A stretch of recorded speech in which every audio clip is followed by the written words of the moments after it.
and welcome to the inaugural episode of Circling the Vortex. This is something a little bit different for VXB. Your host Ben, I'm joined by what I will call a slider expert, Kurt, and I'm also joined by a slider virgin, Nathan. They've got notes, and I'm just here to host and throw my comments in. But we've just watched the pilot 90-minute episode, and I can't wait to find out what Nate thought about it. But I think I want Nate first of all to describe what Sliders is based on his current level of knowledge. I don't know where to begin. I don't think there's anywhere I can begin. But so what, if you were going to describe Sliders to somebody who's never seen it before, what's the kind of overall concept? I think the easiest way is alternate dimensions, but it's the 90s. I mean, you're not Kurt, do you agree? Yeah, do you agree? I 100% agree with that. A bit like Stargate.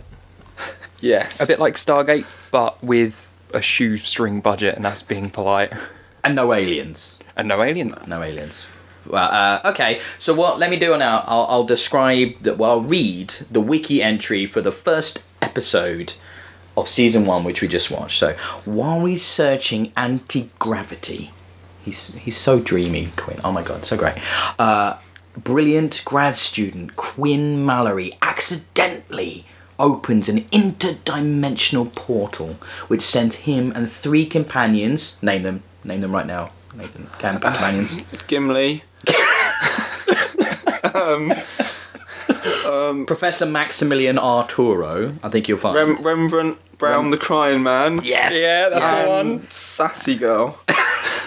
Sassy girl, Wade Wells. Yeah, I Wade Wells. thought it was Wade Wilson. Oh, is it Wade Wilson? No, No, it's Wade Wells. It is Wells. Wade Wells. Wade Wilson is someone else, isn't it? That's Who's Deadpool. That's Deadpool. I'm getting yeah. really confused. Yeah. And talking of Wade.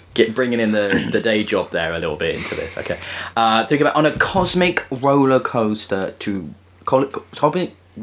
ride to parallel Earths, including a world where the Cold War domino theory proved true. Wow. But also some other worlds. I mean, so we haven't decided on a format for the show as such. We're just going to see what happens. But I think we're probably going to go through what happened in the episode as best as we remember it. And from our notes, their notes, not my notes. I didn't take any notes. And just in general kind of talk about the really bonkers shit that happens in Sliders in a brilliant mid-90s way. So did you want to start? You want to start with anything, Nathan? Yeah? I think there's only one thing we can start with. Yeah, do it. There's obviously very nice. You've got a room tracking opening, very standard, and then Miss Nude Feminist pageant. Oh yeah, on the radio. On the radio. On the radio. Just casually throwing that in because you Nothing can't do that says anymore. mid-90s like casual sexist bants It's on the radio. just casually thrown in as if it's just normal. Very early climate change as well. A lot of talk about that on the radio. Okay, I know. Well, we'll skip ahead a little bit. One of the first people one of the first places they slide to is like a climate change affected world. Yeah. So clearly there's a political agenda on display from the writers of the show. I mean, so we've got like there's some neocon elements when you look at the way they portray the Russians, but then there's also some very strong kind of anti climate change denial shit and like this is what ice tornadoes, they're coming, bitches, kind of thing. Yeah. What about you? What was the first thing you wanted to mention, Kurt? And from your notes, what did you pick up on? Probably the whole science, the junior science aspect in the basement, which I think the junior scientist kind of know it all as well, especially when he's in the classroom. Little bit Reanimator. Little bit, actually. Sort of like, what's that character's name? Herbert West. Yeah, a little bit Herbert West, like, I'm creating for the desire to create, but I don't really care about the consequences element, so there's that vibe of very much like mad scientist, just, the power. Spinning wheels in the room. Yeah. that set. So he's that a touch lamp that so- everyone had in the 90s that was really cool. Yeah, the one with the electric. Yeah. So he's a physicist, but he had a centrifuge, which is something a chemist and a biologist would use, but not really a physicist very much. So I was kind of like, what is exactly in that centrifuge? Is it just his cat's DNA? I mean, and he's milked that in ways we can only imagine. I don't want to know. Well, especially with what he says later on about Wade. Oh, well, Yeah. she didn't get friend zoned, she got sister zoned? Sister zoned. Is that the Kissing thing? you would be like incest. I don't. What were It they is going now. for? So talk about the relationship. So we've got the four main characters. How does Quinn and Arturo and Wade, how do they all know each other? Nathan, I'm curious. So, Your take on all that. Quinn is the main character. Obviously, that we know him through that, obviously. He's introduced by some amazing video diaries, mostly.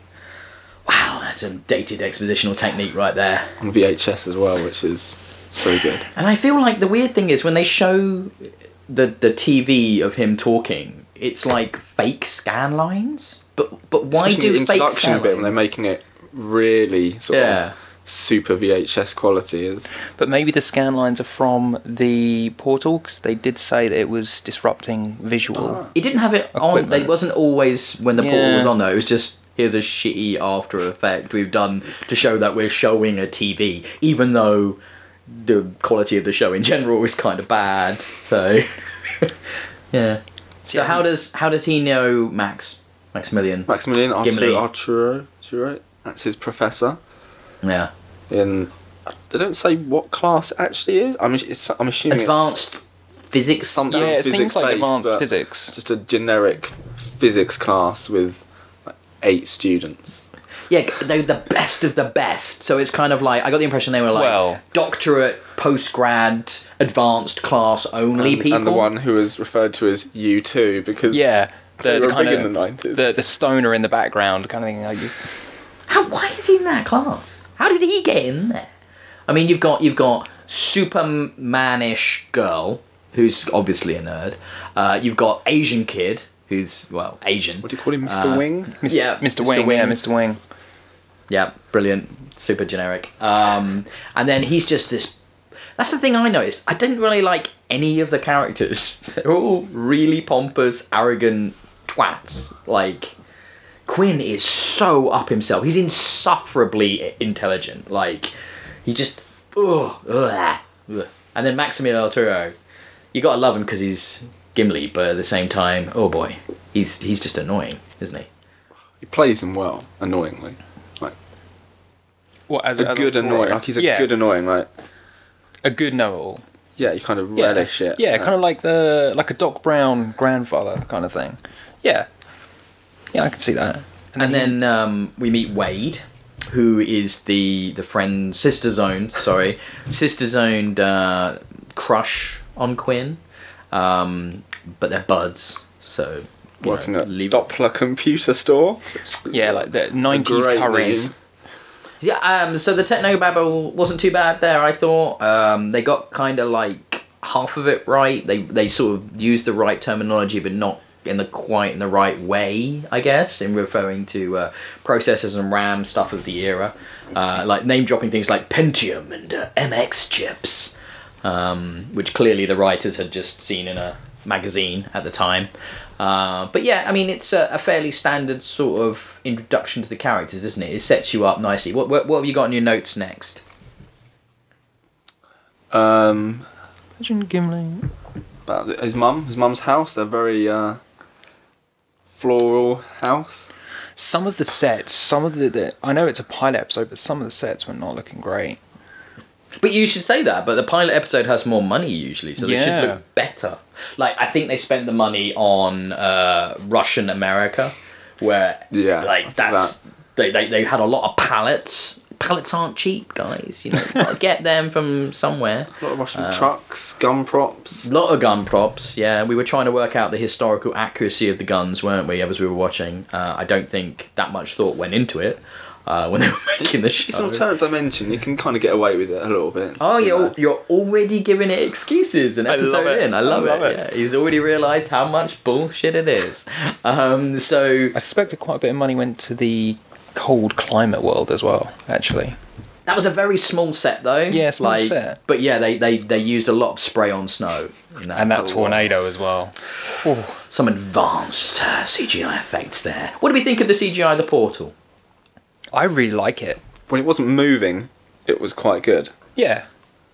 When it did that shot of him walking around, That was quite good. That was really good. Just sort of sitting there rippling station. That was Yeah. quite good. That was good.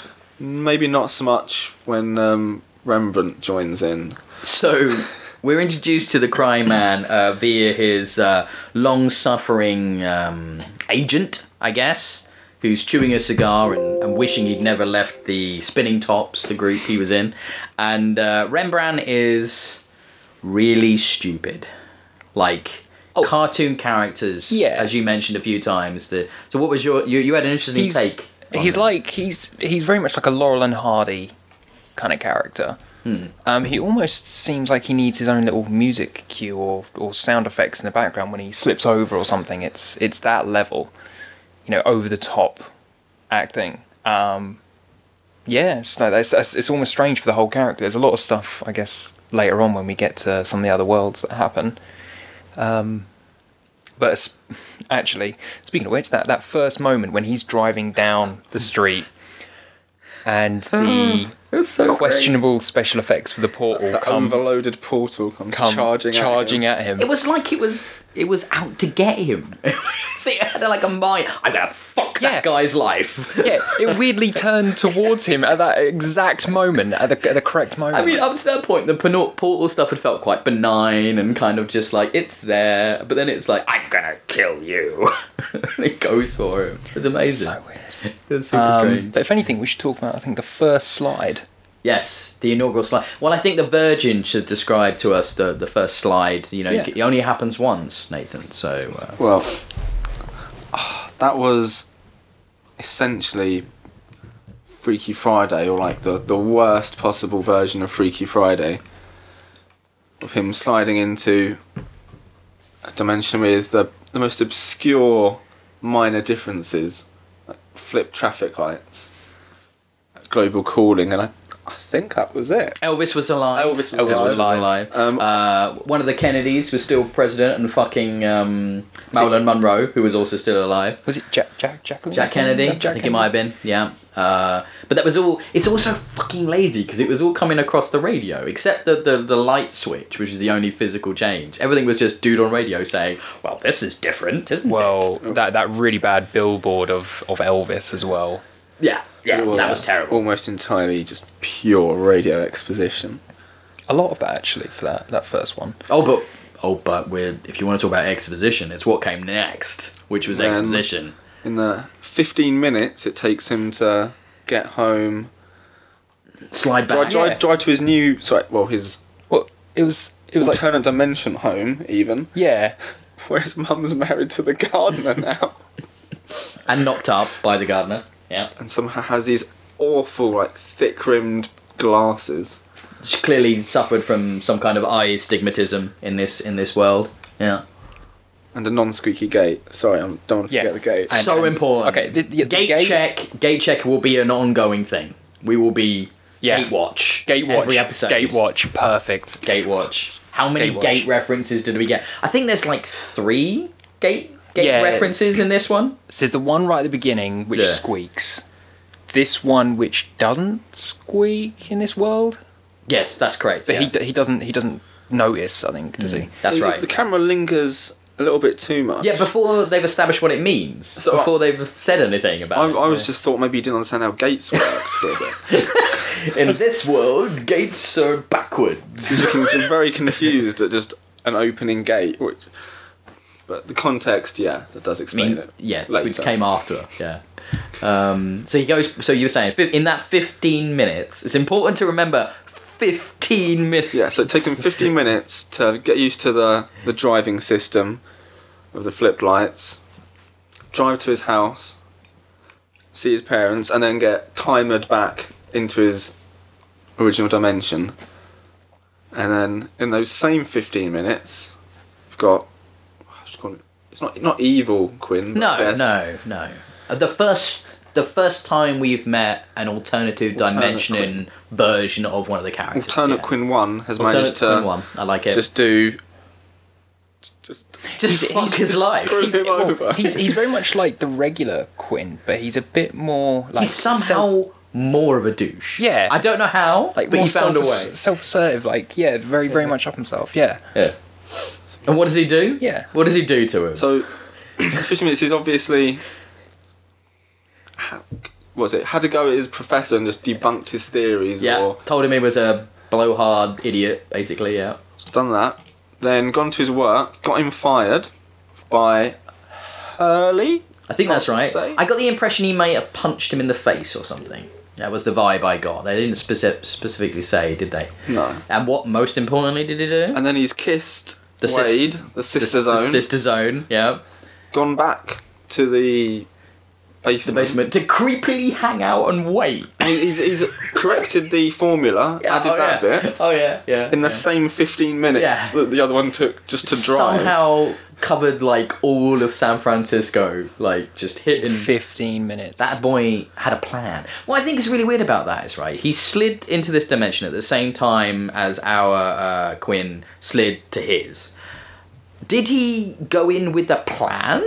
Like, but he can't because he doesn't know where he's going to go. But does he? In that case, does he just every world he goes to? That's the 3 things he does. So he goes and tells Arturo he's a wanker. He goes and gets him fired, and then goes and makes out with his friend, the sister's own girl. He did say that the guy who owns the shop in every universe is always an arsehole. Is always an arsehole. Yeah. So. Maybe he does. Maybe that's like a personal, really pathetic quest of his. Just like follow his vendettas through all the alternate dimensions. So just remember every single what I'll say, version Nathan, of is Hurley. Remember Alternative Quinn 1 when we get through these 5 seasons. Button-down shirt Quinn. And go through these trials and tribulations on a huge scale. Just remember that Alternative Quinn 1 is just jumping to worlds, doing those 3 things for his whole life. That's all that he does. Just remember that. I think he said it was his 7th or 8th. 8th, yeah. 8th jump. Yeah. Although he does mention what is the greatest alternate dimension is, was it?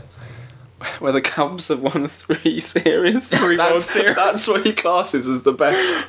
He did make a point of that. Yeah. I was like priorities, but nothing to do with like world peace or. He mentions that Cubs. There's a world that's like that as well, but he was only there for 2 hours, and then he had to come back. But that's not the one that's the best. Sounds like the he was first one he a mentions, lot more like excited by the Cubs dimension. Yeah, definitely. He's dreaming of getting back there for some reason. But I think the great thing is, so that's that whole scene with the alternative Quinn. He explains everything about the concept of the show. So much exposition. And what he also does is he says, there will be worlds that will be super different and awesome, and then there will be worlds that there are barely any differences. Because that's when we have to cut the budget down to get through the season. So it's just, it's kind of incredible, the dump he gives. And also does that amazing creepy lean in on that light, where he gets really low, and then it's like, I'm Quinn like you. It's really strange. Yeah, I couldn't understand if he was trying to come across as evil or it was not a bit. During that. It was strange. He had a level of theatre to the way he was. I'm your first experience of this. I'm going to be evil. It was strange. Like really low tier comic evil. Like, he's not going to hurt anyone. He's just going to get you fired from your job. Like, make your lecturer annoyed with you. Basically a troll from the internet, but like. In trolling himself. Yeah, trolling himself. It is weird. Alternate versions of him. Yeah, he's screwing them over. Yeah, it's strange. It's like a really weird version of Jet Li's The One. So that's not a bad shout. So he disappears, and as he's getting sucked into his portal, he tries to convey something that might be important. I love that kind of that tropey that tropey plot point they use in those kind of movies. Yeah, so he tries to tell our Quinn, don't fuck with your timer. Basically, don't let it always count down. If you fuck with the timer, you're gonna get in shit for it. But we don't know that at the time, and Quinn's like, "What? I can't hear you. What are you trying to tell me?" Which is pretty brilliant. So.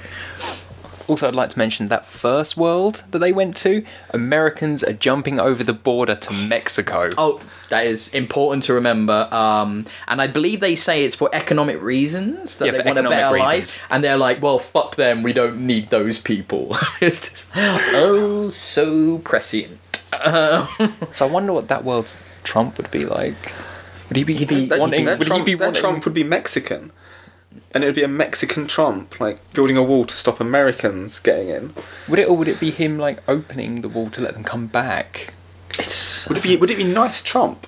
These are the questions that are only just beginning. I believe as we get further into this, it'll be manifold questions. There's a nice little, almost prophetic mention of CDs aren't a thing and vinyl took over.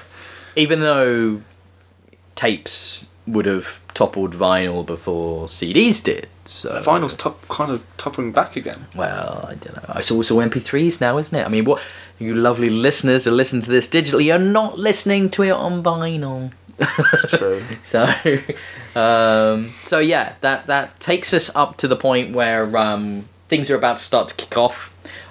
So this is when, for some reason, and it's quite like the writers were like, we need to shuffle these pieces together. So on his doorstep shows up Wade and shows up Maximilian Arturo, but it's the weirdest justification ever for Maximilian to be there. Wade you kind of get because of the kiss and because of the interaction he had when he went and saw her at the place. But Maximilian's there to get an apology that hasn't been offered. It's just like, what? Who does that? It's so weird. I guess he came back to the classroom, but it wasn't conveyed clearly at all when he came back to the classroom. Like maybe he wanted to hash it out with him. Yeah. And be like, oh, why were you such a dick? You know. Maybe as he knows he's a brilliant student. I don't know. It's such a snarky way to do it. It's like, I believe you wanted to give me an apology. Just to his mother. And his mother just kind of goes, oh, in the basement? Just sends him down there. It's strange. It's very strange. So then he goes down into the basement, notices all of the equipment, the blackboard as well, whose theory was it? Was it an Einstein theory? Well, there's a few theories in there. There's the unified field theory. That's the main one. And then in general, the idea of wormholes and sliding is kind of the Einstein-Rosenberg bridge theory and concept.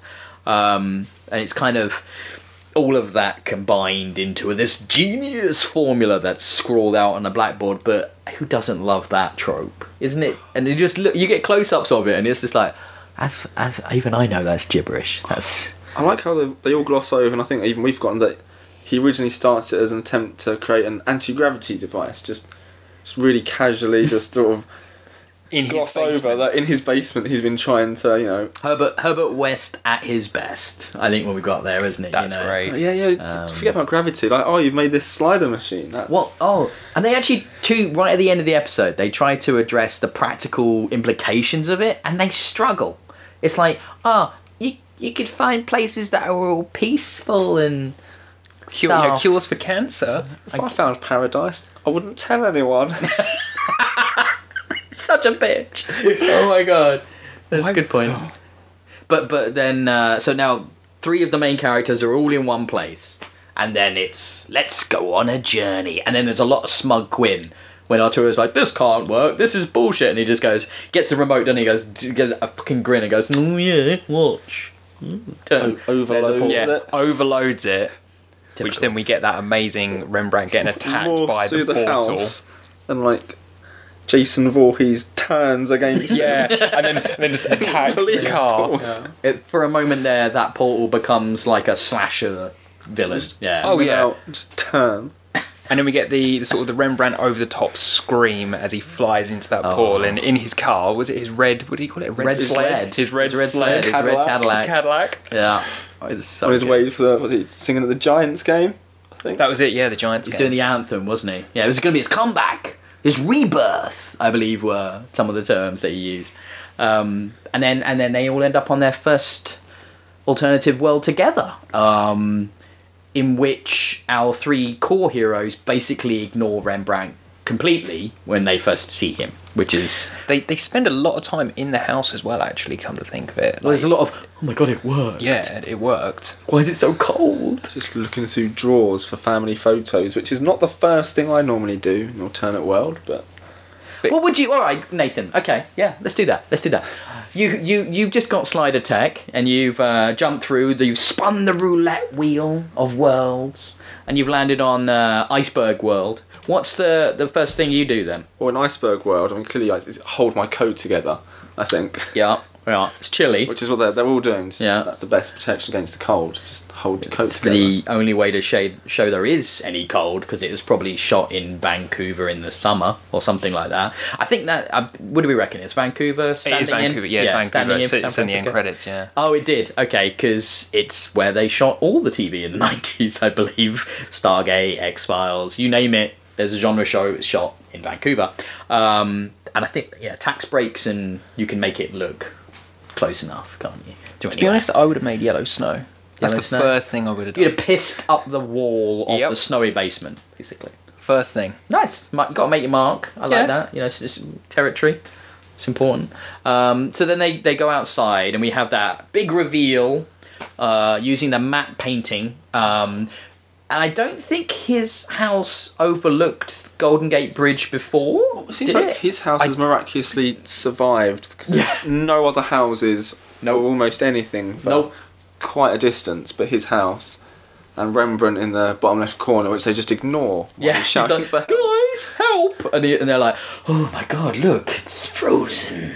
Just ignoring the man and his red Cadillac, crying for help. And then I thought it was quite weird because we skip any introductions, and then they're in the car together, aren't they? There must have been an introduction, but they don't seem to question really why he's there. They just, oh, he's here. Cut for time, almost, like maybe there was more of a reaction from him, but it was cut out or something. That's the vibe I got. It did feel a bit weird that they were in his car, and he's just like, you've got to get me back to my stupid cue ball, he calls him. Well, that lasts forever.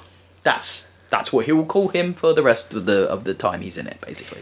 At that moment as well, the moment when they walk out and they ignore Rembrandt is something that you brought up as well. It's that time when they bring up the musical sting and then they cut to adverts.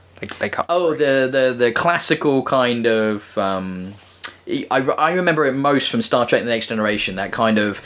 Ooh, sort of something bad is happening. Classical kind of sound, and then it's like build. Fade to black for credit for adverts, then come back into a new scene. It's so 90s. It just speaks to the formula of TV back then. Like it's something really endearing and comforting about it. Actually, you realise you grew up on this stuff. You're like watching that, going, oh, yeah, it's a simpler thing, wasn't it? It's just a nice, reminder. Like when the strings start picking up, like okay, it's an advert in a bit. I can go grab some food or something. Time for a cuppa. Yeah, that's what it is. And then we get Ice Tornado, basically, yeah? Oh, Snow Tornado. Which I only know that's what it was because they say. It's hard to say what it looked like. It's really a bad effect. A slightly whiter tornado in very early CGI. And there's a real... I found it really difficult to tell how close it was to them. And, like, if it was getting closer or... it just felt like they zoomed in on the effect. It's suddenly become powerful enough to rip the top off the Cadillac, but you don't get any other impression of it. Like it's suddenly like they just walk outside and it doesn't feel any windier. No. Yeah, there wasn't. I don't think it was any moving snow. They added a little bit. Like okay. I think once the sort of right to the end of the scene, you started seeing like obviously blowing fake snow onto a big fan, but for most of it, it's all just coated to the walls and doors, just stuck on with a spray can. Mm. I'm not sure why everything's frozen quite like that. I mean, we don't know what caused the ice age, do we? It could have been a nuclear winter, it could have been I think he says nuclear winters is first. Yeah. It could have been a shift of the axis of the Earth, he said as well. There's a few theories there. But then we're moving on, aren't we? We have this amazing opening of the portal above them. Above the car, why? They have to do a jump, to get into it, and then we see the first gag, which will be repeated a lot, of people landing badly as they come out of the portal. And it's always hilarious, isn't it? Did you were cracking up, weren't you, Nathan?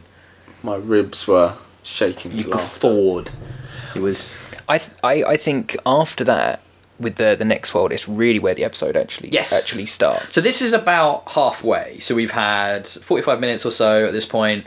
Character introductions, concept introductions, quick introduction to how sliding works, and then we get the meat of what will become the formula, which is you go to a world, there's peril, then they deal with it and they escape. And this world is a classic twist, isn't it, on the American 95 era suburbia that is set in. Russians. Oh boy. Oh yeah, it's Red Dawn. Red Dawn meets Invasion USA. Yeah, but like with a lot less. I mean, they do action, but it takes a long time getting there. I guess there's a lot of just gunfire in the background, but just Russians murdering people. I guess loads of it. Oh yeah. And also like not so secret police standing on the side, the like slowest yeah. eaters. You know, like hot dog stands, just eating burgers Both and eat stuff really two of these slowly. sort of, I guess what would be But like they're not eating- KGB, they're not- Stasi cops. They're not kind of. eating. They're not eating hot dogs. What would they be eating? Russian street food, like I don't know. What's a pierogi or something? Pierogi? Is that Russian? Yeah. It's like a sort of dumpling kind. Maybe they're chewing on a pierogi. You can't quite tell at the distance of But the it's shot. like the can you? slowest synchronized eating, Well, just staring at. Something I noticed. There's only 3 types of people in Sliders USA, USSR. That is victims, Russian soldiers, and secret police, and that's it. There don't seem to be like just people existing. You think about it, the only people you see walking through that scene are ours. Then you see people getting shot by the Russians, victims, people getting bundled into the backs of cars by Russians, and then soldiers. There was the taxi driver. That was about the nearest you got to sort of A regular, civilian. yeah, okay. But he kind of was his own character, wasn't he? So he wasn't set dressing. Like No. So Rembrandt gets separated when they first go through and has his own little B plot, doesn't he? Which is quite I'd almost call it enjoyable. a C plot. I don't even know if it's worthy of a B plot. Definitely, it's a comical C plot, a comical plot there. Yeah, it's quite good. I don't mind it. I started to like him more. Affect the main plot at all because they were going to that same place to rescue the woman anyway. Yeah. It has no effect on it whatsoever. So what does he go through? Nathan, what does he? You guys tell me. So Rembrandt hails a cab to go to the stadium to go and do his song. On the Because way, they think they're back. yeah, home. they think they're back home. Oh, I forgot well, before that, so we see the Lenin statue. That's where now the sort of Eggheads. the enlightened 3 who realise straight away they see the Lenin statue. Well, Wade Realise- has an interesting experience on the phone, doesn't she? Yeah. Which didn't make a great The deal of comrades sense. call comrades line and For some reason, they we're tracking you now and we're sending the police. You've done something wrong, and it's like it was all very. hadn't even made a call at that point. That's the first thing you get when you pick up. We're tracking you. The police are on their way. So Lenin statue, and then we had. So he gets in the cab. Rembrandt gets in the cab, tries to pay. Oh, he's got the guy speaking Russian. Yeah, And they're talking about baseball, which they're saying, oh, it's the Reds, but he keeps thinking it's Canada, doesn't he? Yeah, they play the Russian national anthem, and everybody's saluting in all In the the cars cars. everywhere. It was so weird. And he goes, "Oh, it must be Canada or something." I'm He's like, still, mate, still not like Mate, what's it's still going not on here? clicked at that point. he is the stupidest person. You Like, get a very nice dumb. little racist line from him of come to our country, learn the language. yeah, is that how he's implying that the driver should have learned English because he's in. He's in just America. regular old US of A. Yeah. And then I think they're coming up to a toll, I think, isn't it? Something like a toll? Yes. It's like, money ski. I think, I don't even know if that's all Russian, but they're going with that. Yeah. And then he hands over a traditional US note. Big mistake. Then all the alarms Yeah. going off, and The- they the all come driver out with their doesn't It's stop. AKs. only when the Russians surround him with rifles that I think he clicks. that it's different. I'm not in Kansas anymore. Yeah, I'm not in Kansas anymore, and then slinks down when he's surrounded by guns. They actually say put your hands up. He doesn't. He just slides into the footwell of the cab. It's an odd choice, but it looks like you said he's a cartoon character. He's this caricature of this over the top. He's the crying man. He's famous for crying in a song. He's not to be taken seriously. He's getting locked, interrogated now in a really weird communal interrogation scene. Yeah. Very strange. Spaced about a couple meters with like an interrogator each, the little chair. Which I think turns out to be his lawyer as well. It's the TV lawyer guy from the regular Earth, who in this world is like an interrogator / lawyer. I don't think he's actually a lawyer. He freaks out because he knows his name. Okay, right. He does what was it? I will fight for you or something. Yeah, I know your name. I know you're a TV lawyer. He is the worst person, Rembrandt, because at this point he continues to tell people that he's from another Earth, and they're not going to be receptive to this information. He just keeps being honest and digging that hole deeper. Especially when they mention his version, that universe is Rembrandt, which was like a soldier in the uprising. Killed in the Detroit uprising. Yeah. So I think that would have been a big red flag for myself. Yeah, just shut the fuck up. Well, so they forgetting the Neckerchief Brigade though. They decide to try him at People's Court, which of course is a TV show that most people. It's kind of like Judge Judy, if you're not familiar. And that comes up a bit later. So now the intelligent three, the enlightened three. They're in the ghetto. It's before the ghetto. They're in the park and they meet the hobo. We didn't talk about the homeless guy. Ah, yes. Yeah. The homeless guy in the real world in this is some kind of senator for the Russians. Yeah, at the beginning he's giving like his sort of revolutionary speech to a few pigeons from the top of a bench. Honestly, it's just so full of little nuances and intelligent touches. It's easy to miss some of them. I mean, like, it's layers upon layers in an episode of Sliders. And we see him as US Senator without a name. He is just Senator. His billboard behind him is US Senator. Brilliant. In a very perverted Soviet American flag. There's a soldier on one side, officer on the other. Oh, we're gonna talk about American flags a bit more in a moment, aren't we? So then they go to the gulag. They go to the ghetto. So give the sort of street vendor $1 note, and that's apparently the revolutionary. So they spend some time in the ghetto, and we see people getting killed. Guy gets his coat trapped in the door and doesn't care. Drives off anyway. Lots of that. And then yes, they meet. Luckily they meet someone in the know. This happens a lot in episodes of Sliders, who is able to put them on the right track to meet the American resistance, liberty or death.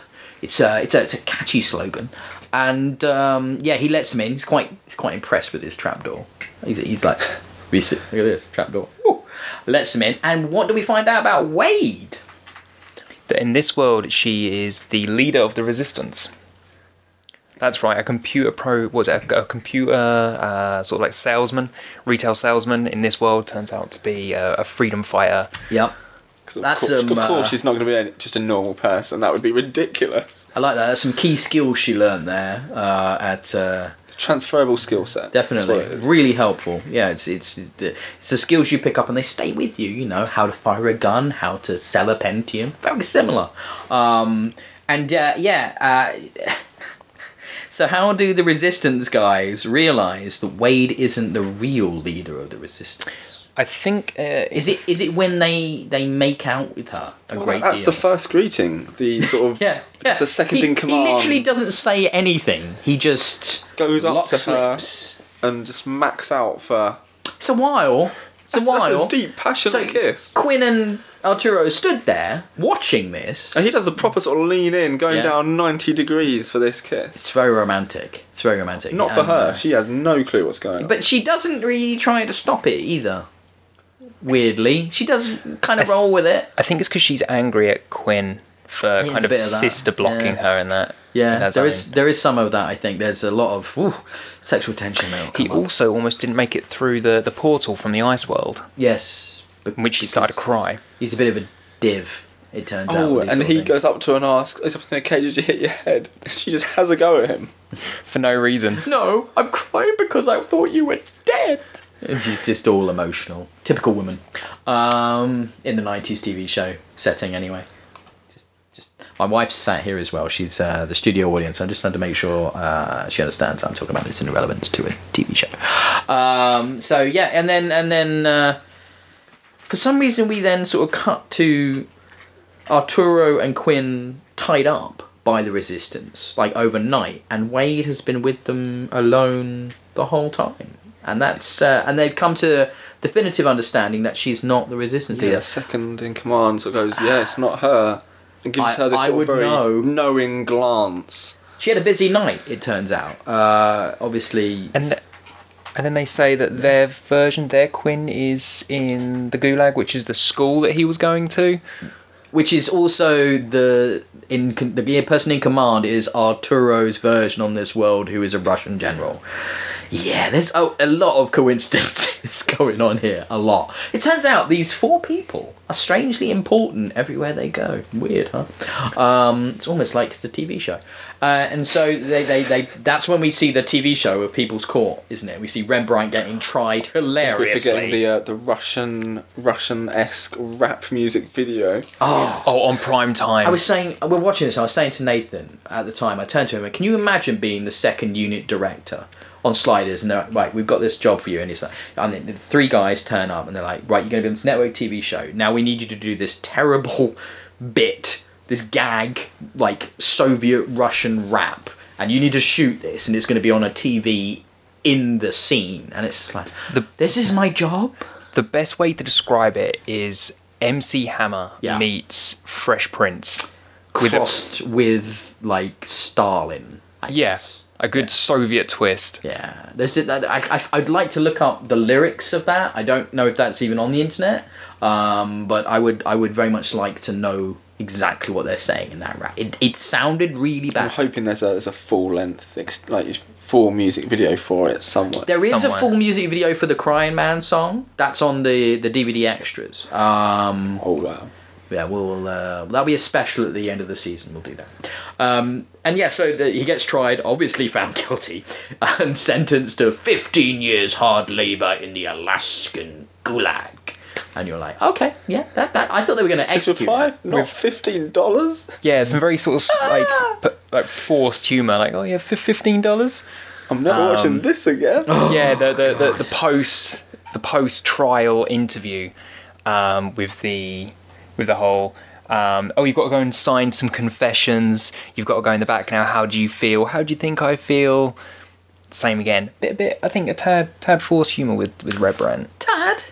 A tad just tiny bit. Just a bit. It was kind of a funny scene though. I did enjoy it. And then now we've got all of our ducks lined up. We've got mission to save the Resistance leader Wade, we've got mission to save Rembrandt, so let's get dressed up in our American flag neckerchiefs, proudly go in and rescue all the Resistance people. And we haven't actually spoken about the best t-shirt. Oh, it's a good t-shirt. It's a very good So t-shirt. second in command is wearing it, isn't he? Yes. What is it? It's the Statue of Liberty. Yeah. With her arm in the air. Yeah. With an M16. Fucking A. Nothing says liberty. Nothing. I think just that coupled with the US flag neckerchief, it's an overload. He is a true patriot. I'm fairly certain if he was around now, he'd be wearing a red "Make America Great Again" cap to finish off the ensemble. That man, yeah. This team, they look like NPCs from Homefront or Freedom Fighters. They do a lot. I actually quite like the costume design on the rebels when they all leave, because they've got some really natty look. Like, they don't look like, the Resistance in Terminator, right? Where they're in the future setting and they're all like beaten down and dirty and like barely look like they can stand. They don't look like that. They look like a bunch of extras for a network TV show. They look clean. They look pretty good looking. They look well dressed. Everything's like very well pressed, like very well looked after. A good looking Vietnam vet. Yeah, but even more than that, I mean, the guns all looked like they were in great shape. Nothing really looked worn, and they should all be scavenging shit. You know, they should be doing it on the seat. They didn't. They look good. They took it fresh from the props department. What they did, so they broke in to the props department of the Russian Broadcast Corporation, obviously, and they stole all their costumes. Yeah, that's that. There you go. I like the head cannon. Head cannon helps. That's going too meta. If within that version there is a Russian TV show called Sliders, but that's just two. Wow, that shark is getting jumped already. I like it. I don't think. I'm trying to think back now about all this. I've watched it. No, I don't think they ever do that gag where it's like they go to a world where there's a TV show of sliders and they meet their characters, and their characters are actually the actors really playing themselves. Because that would be amazing. I'm not sure. I don't remember one. I'm not sure. I think it would have freaked people out. I'm sure, no doubt. Those later seasons, I'm not sure. Maybe. I didn't get to the end of, like, I think I stopped about season 3, and there's 5 seasons, so it's possible. I noticed that you two mentioned a gun that had a massive iron sight on it. What was? It's like the giant hoop anti-aircraft sight. It looks like the sort of metal ring of like a grill, like a hob cooker. It does. It's huge. And so there's a woman who's a member of the Resistance. She's an extra, and she's rocking around with this giant machine gun type weapon with this giant sight, and it's even got like a Steadicam arm on it, much like the smart guns in Aliens do. And all I can think of is it was a repurposed smart gun from the shooting of Aliens, because that gun isn't real. That doesn't exist in the world as a weapon. So it reminded me a bit of that bit in Firefly when they reused all the Starship Troopers armor. And they painted it purple. Yeah. So strange. It's just like, sometimes TV shows don't have a lot of money, and they do what they got to do. They actually use those same costumes in Power Rangers as well. Bloody hell, they get around. Those Starship Trooper costumes get around. So we have they break into the prison.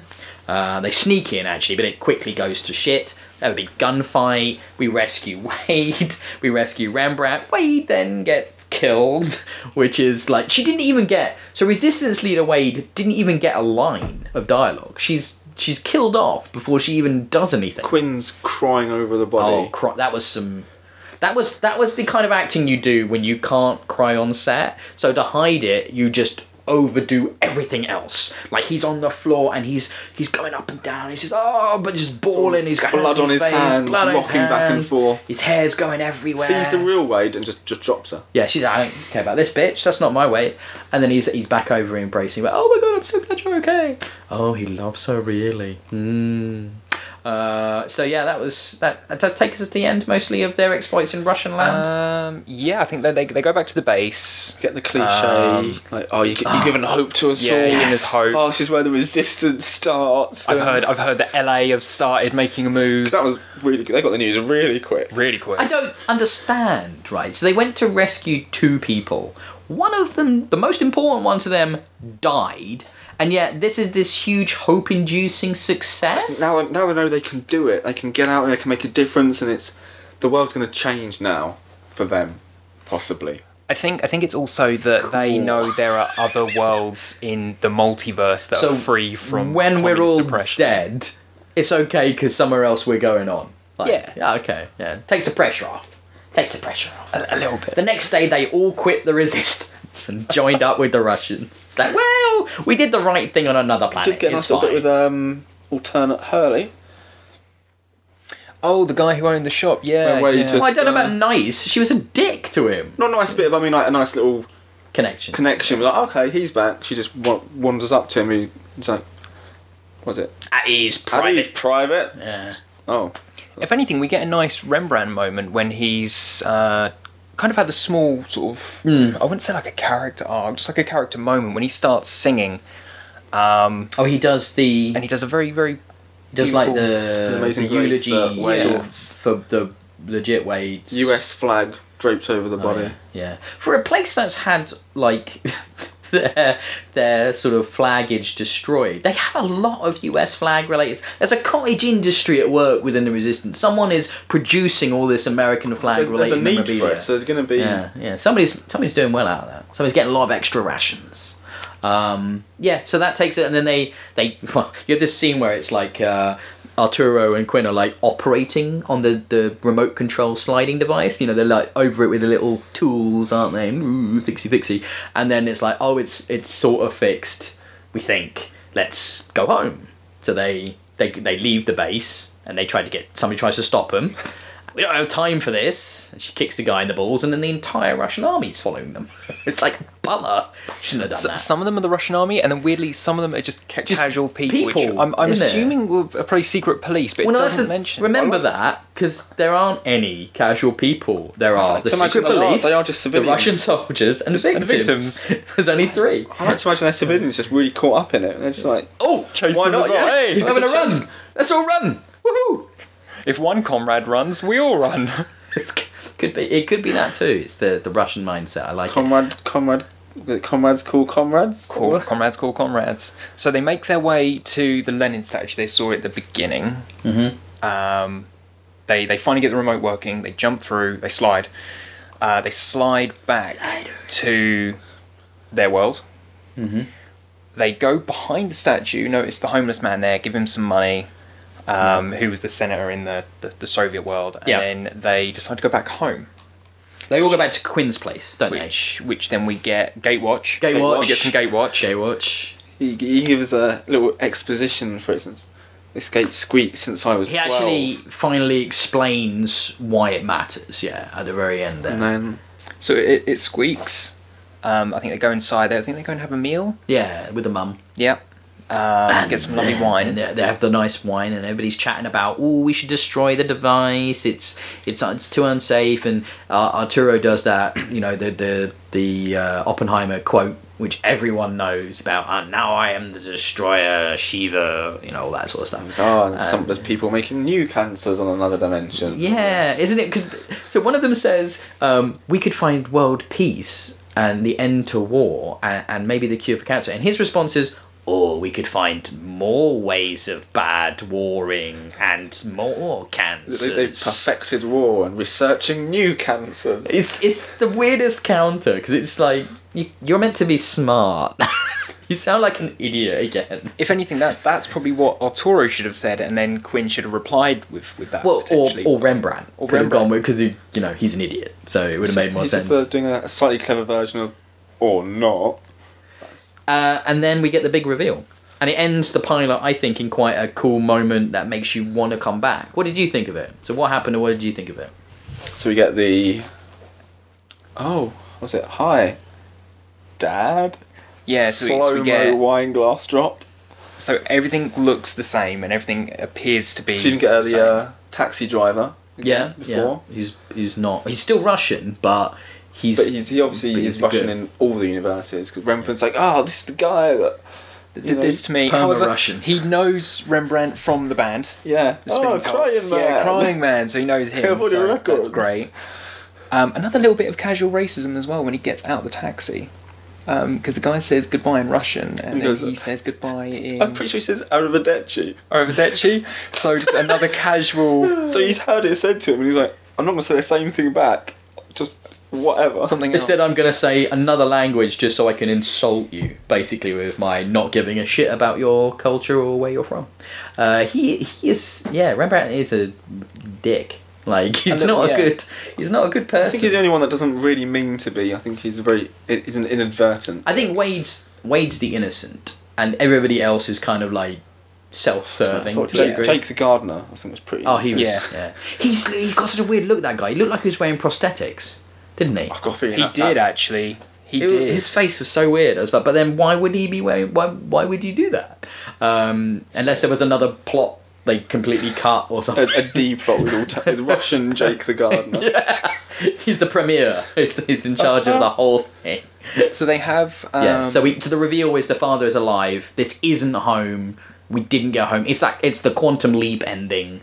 We're stuck. Yeah, we're stuck. This is fucked. We're not home. Which obviously basically sets up the whole concept, the whole arc of the show, which is going to be them trying to get home. So that's the whole episode. We kind of broke the whole thing down there. What did you think, Nathan? Overall, like, this is your first exposure to sliders. Obviously, me and Kurt have done it a fair bit over the years. What did you think of this?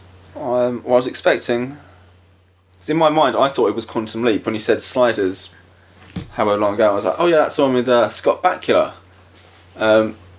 It almost is. It almost is. It's like a more modern Quantum Leap, isn't it? In a way, yeah. Less moral, less like he only ever leaped into people that had fucked up lives, and he had to do something to make their lives or a situation better. Sliders is a lot more random. It's a lot more monster of the week or moment of the week.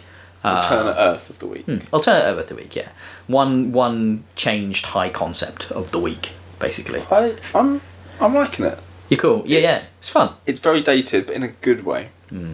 There's it's quite comforting in a way, because it's like I always remember the nostalgia of the TV shows of that era. It has a formula. It's like Stargate. It's like X-Files. It's like Star Trek. It's got a lot of that similar structure to it. Like a police procedural. You always kind of know where things are going to start, what the middle beat will be, and where it'll end up. You can tell there's going to be a cliffhanger. Yeah. It's leading up like, oh, it's all fine now. Let's just have dinner together. Yeah. And his mum's just like, oh, I'll make you all dinner. Just out of the as blue. if, she's not really asking who Rembrandt Brown is. You got a new friend. Oh, a new friend. Oh, let's all have dinner. And she's not at the dinner. Well, she is, but she doesn't really say much. So you like it? Yeah. Looking forward to the next episode. I did like the end credits where you got a bit of the Crying Man song as well. Yeah, that's good. Choice lyrics of "There's a tear coming down the other eye now." I think does that whole thing come back in a later season or an episode? Crying Man stuff. Yeah. They delve into all of spoil it, that. Kerr. Oh yeah. No, and Kerr, it's been about 10 years, you said, since you About watched that, it. yeah. So what was it like going back for you? Weirdly, I actually thought the Soviet one was its own episode, like its own separate one. I didn't realise it was the pilot. But yeah, it's interesting coming back to it. Obviously, it's dated quite a bit now, special effects wise. I know that Jerry O'Connell has moved on to other stuff. He's doing a lot of stuff right now. I know he's doing a lot of voice acting right now, so he's not obviously getting a lot of other work. I don't actually know what the other guys are doing at all. I don't think Wade's doing anything. Obviously, No. what's Gimli's? John Rhys Davies. Davies. He does stuff all the time. I think fairly often, but he's kind of like he's older and stuff, so maybe he's like semi-retired. And I've no idea about Rembrandt. I don't even know that actor. No. What was his name? I want to say, was he? Did anybody catch it in the credits? Is he Claremont Dix? Ooh, I'm not sure. That's going to have to be a I might have wiki just after. pulled that completely out of my arse. Yeah. Got it horribly wrong. But yeah, no, it's fun. I'm looking forward to doing more. I'm glad you guys enjoyed it. Yeah. Yeah, no, it's a lot of fun. It's fun coming back to an old show like that, and reliving some good positive memories. Because I remember watching that when I was very young on BBC Two over here. Yep. Yeah, what about yourself? How do you feel coming back? Oh, I loved it. I love fucking old school sci-fi. It's really stupid and enjoyable.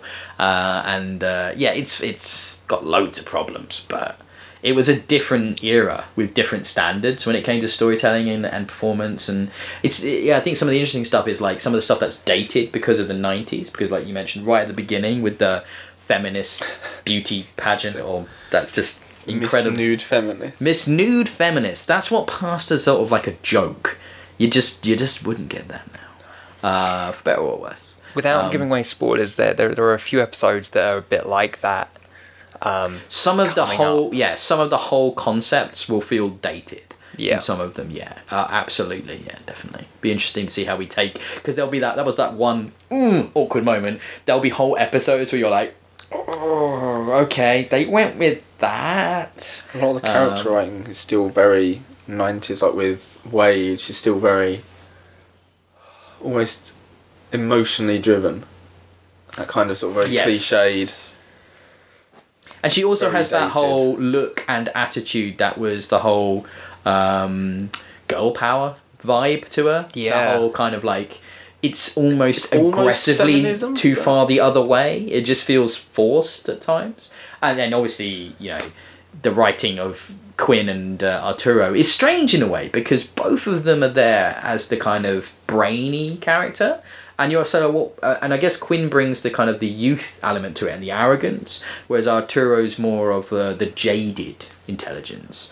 And then it's strange because Rembrandt is just it's interesting that he's black in a way, because he's written, like you guys have said, quite racist, some of the stuff that comes out of him, and he's got quite small-minded and very ignorant at times, like really stupid.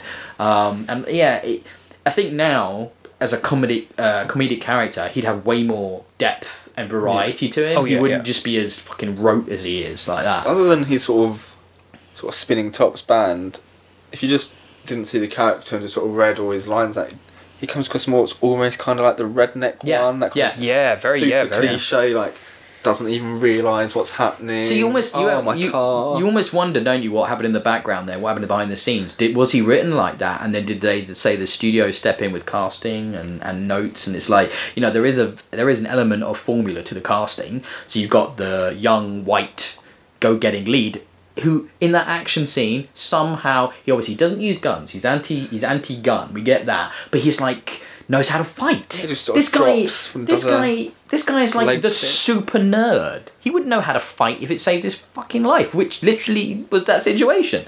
And obviously, you've got we talked about Wage. He fits a very certain pigeonhole, and Rembrandt, and then you're appealing to as many diverse demos as possible to get as big an audience as possible. And Sliders, it goes through some shit. It goes through some changes without spoiling anything. But it did last 5 seasons, so I think you could say it worked with the way they set it up. It's an interesting enough concept, and doing the research for this show, there are people out there that want it to come back. They want they want new Sliders. Like the idea is fun. I think you could absolutely do alternative dimension, especially now with stuff. Sort of everything politically. You could probably really go into some interesting ideas. Yeah. So, any final thoughts from you guys before I wrap this up? I am ready to slide again. That's a couple. We're circling the vortex for another episode. Yeah. There you go. Drop the title of the podcast in there. I think you remembered correctly. It was his cat was called Schrodinger. Oh god, that killed me. Oh, it's just so groany. I knew it was something like that. It was that or Einstein, and I was like, oh, it's going to be Schrodinger's cat, isn't it? Of course, it's fucking.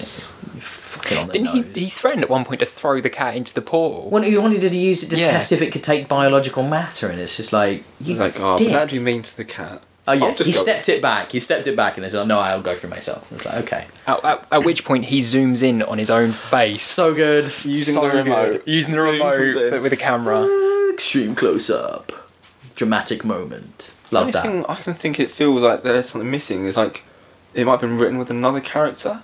A fifth character. Remembrance. It feels like he's got quite a few sort of character tropes pushed into one. It's the kind of thing that it might have been, and they may not have had enough money. It's almost his kind of like, almost, I hate to say it, but like the token friend, which is still very 90s. That was always.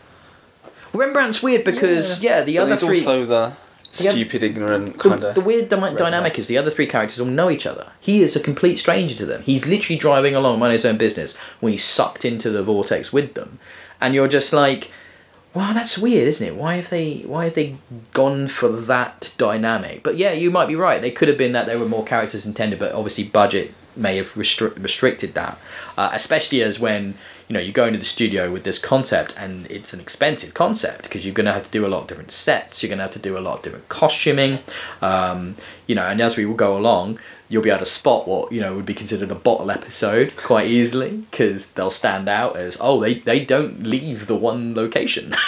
So yeah, it's going to be fun. It's going to be a fun journey, guys. So that was the end of episode 1 of Circling the Vortex, where we looked at the pilot. We'll be back looking at episode 2 shortly. I'm not going to give a time frame because it's difficult to get everybody in the same place, but we'll try and get to that soon. So I would like to say thank you very much to our sliding, not virgin anymore, his cherry has been popped, Nathan. Don't say it like that, Ben. He's now an experienced slider. The little hamburgers, yeah? And I'd like to say thank you very much to Curtis, who's come back after 10 years away from sliding. It's good to be back. Good to be back. Good to be sliding once again. And I've been your host, Ben, and we'll be back with episode 2 soon. Thank you very much. Bye-bye.